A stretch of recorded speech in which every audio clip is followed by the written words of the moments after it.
Alper'den 700 lira borç aldım bugün. İsrail devleti gömülsün diye karanlıklara. Çünkü eğer borcu varsa bir mazlumun başka bir mazluma, mazlum. Sevgilim, tam buraya uygun bir ayet bulamıyorum. Oysa ne çok ayet vardı 90'larda. Baktığımız her yerde ayrı bir Allah, gördüğümüz her peygamber yeni bir mağara. İnsan olmak bizatihi sansasyoneldir. Diline döktüğüm dilleri hatırlasana. Alper bana 700 lira borç verdi bugün. İsrail kaç mermi yapabilir bu parayla? Tarık Ali'nin Muhammed İkbal için söyledikleri doğru mu? Frengiden öldü diyor. Lahor pavyonlarında. İşte 90'larda böyle şeyler düşündük biz sevgilim.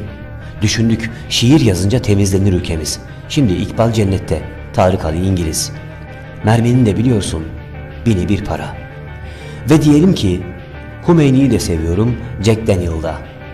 Diyelim ki ev kirasından muaftır bütün şehir. Diyelim ki zalimler de centilmen olabilirler. Bana duyduğun sevgiyi azımsasana. Lira bana Alper borç verdi bugün 700. Hemen 2 paket Marlboro, biraz mızrak, biraz kuz. Bilhassa ecnebi reyonundan seçtim bunları sevgilim. Fosforun pişirdiği çocuklarda bulunsun tuzumuz. Ah evet biliyorum, demode lakırdılar bunlar. Demode irrasyonalizm, antikapitalizm, demode. Dünya kocaman bir köy. En iyi sigara Marlboro.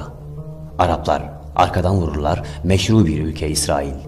Eğer bir gemi dolusu hayvan haksız yere böğürüyorsa ölen her zaman suçludur. Ne yapabilir ki katil?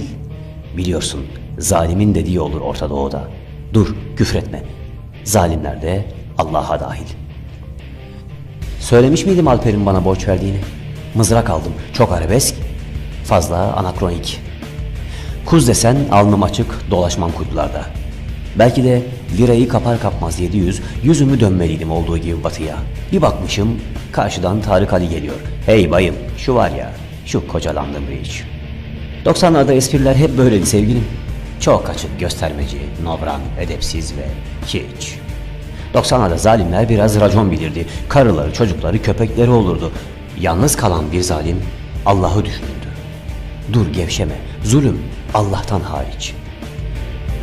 Ah o gemide ben de olsaydım eğer, mızrağı sallardım Aşdod'a kadar. Belki gider çirkin bir faşiste değer, belki de bir masumun tam kafasına. Ama savaş böyleymiş, bazen siviller ölebilirlermiş devlet uğruna. 90'lar bitti artık, onlar var. Ve hey, siz devlete inanan bütün reziller, cehennemde karşıma çıktığınızda öyle bir yumruk patlatacağım ki tam burnunuza, hayatınız Gazze şeridi gibi geçerken gözünüzden.